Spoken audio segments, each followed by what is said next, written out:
नमस्कार दोस्तों, आप सबका एक बार फिर स्वागत है मेरे चैनल पे यानी एडमिशन गुरु पे। तो आज की इस वीडियो में हम बात करने वाले हैं जीजीएस आईपी मैनेजमेंट कोटा। तो दोस्तों काफ़ी लोगों ने यही सवाल पूछा था कि ये जीजीएस आईपीयू का ये मैनेजमेंट कोटा आखिर क्या चीज़ है। तो दोस्तों इस वीडियो में हम पूरी डिस्कशन करेंगे इसके बारे में कि क्या है और कैसे आपको अप्लाई करना होता है। तो चलिए शुरू करते हैं। तो आखिर मैनेजमेंट कोटा है क्या? तो मैनेजमेंट कोटा बेसिकली एडमिशन लेने का एक तरीका है जीजीएस आईपीयू के सेल्फ फाइनेंसिंग यानी कि मतलब प्राइवेट कॉलेजेस जो हैं जीजीएस आईपीयू से एफिलिएटेड। तो इसको हर कॉलेज में ना पर्टिकुलर एक नंबर ऑफ सीट्स रिजर्व होते हैं स्टूडेंट्स के लिए जो काउंसलिंग के लिए बाद रह जाती हैं। तो ये सीट्स कॉलेज मैनेजमेंट कोटा के थ्रू निकालता है। तो दोस्तों थोड़ा डिटेल में बात करते हैं कि आखिर ये मैनेजमेंट कोटा लोग चूज क्यों करते हैं और इसका एलिजिबिलिटी क्राइटेरिया क्या है। तो देखो वो लोग चूज करते हैं मैनेजमेंट कोटा को जिनका नॉर्मल काउंसलिंग के थ्रू एडमिशन नहीं हो पाता या जिस कॉलेज में वो अप्लाई कर रहे होते हैं या लेना चाहते हैं उस पर उनका नाम नहीं आ पाता। तो वो लोग इस मैनेजमेंट कोटा के थ्रू एडमिशन ले सकते हैं। तो इसका जो प्रोसीजर है वो सिंपल है कि आपको डायरेक्टली उसी कॉलेज से कॉन्टैक्ट करना है जिसमें आप लेना चाहते हो। उनसे आपको ये पता करना पड़ेगा कि वो मैनेजमेंट कोटा की सीट्स अवेलेबल हैं उस पर्टिकुलर कोर्स में कि नहीं है, एडमिशन फीस कितनी है, एनुअल फीस कितनी है, ये सब आपको पहले ही पता करना पड़ेगा उनके साथ। फिर जो दूसरा पार्ट आता है कि ये एलिजिबिलिटी क्या है। तो देखिए एलिजिबिलिटी जो जैसे आपका जो सीट लेने के लिए एलिजिबिलिटी थी वही रहेगी, यानी आपको बेसिकली जो भी आपका टेस्ट था एलिजिबिलिटी टेस्ट, जैसे मैं इंजीनियरिंग की बात करूँ तो जेई पेपर होता है जिसके रैंक के बेसिस पे आपको एडमिशन मिलता है। तो एटलीस्ट आपने जेई का पेपर दिया होना चाहिए, चाहे वो क्लियर हुआ हो या ना हुआ हो उससे कोई फर्क नहीं पड़ता, बट आपकी कोई रैंक होनी चाहिए उसमें। वही सेम कैट के लिए और क्लैट के लिए भी है। ये सब चीज़ें में आपकी मतलब रैंक बेसिकली होनी चाहिए कोई ना कोई, चाहे आपने क्लियर किया हो या ना किया हो। तो अब ये दो तीन जो एक मेजर क्वेश्चंस लोग पूछते हैं कि ये फीस वगैरह क्या रहती है मैनेजमेंट कोटा की, और क्या मेन कैंपस में भी दिया जाता है मैनेजमेंट कोटा, और क्या ये लीगल है। तो दोस्तों देखो सबसे पहली बात जो है वो है कि फीस क्या रहती है मैनेजमेंट कोटा की।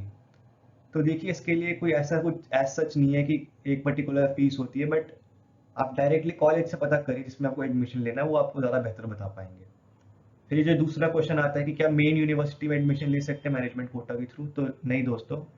जिस भी मतलब कॉलेज में प्राइवेट इंस्टीट्यूशन या सेल्फ फाइनेंसिंग है आप केवल उन्हीं में ले सकते हो। जो गवर्नमेंट कॉलेजेस हैं वो मैनेजमेंट कोटा के थ्रू एडमिशन्स नहीं लेते हैं।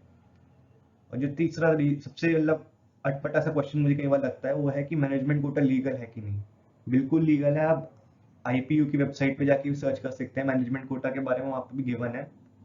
ये बिल्कुल लीगल तरीका है अगर आप डायरेक्टली एडमिशन कॉलेज के थ्रू जा रहे हैं। अगर आप किसी टाउट के थ्रू जा रहे हैं तो हाँ इलीगल हो सकता है किसी वजह से, या आपको बेवकूफ़ बनाया जा सकता है। तो अब मैं अपनी ओपिनियन बताना चाहता हूँ इसमें।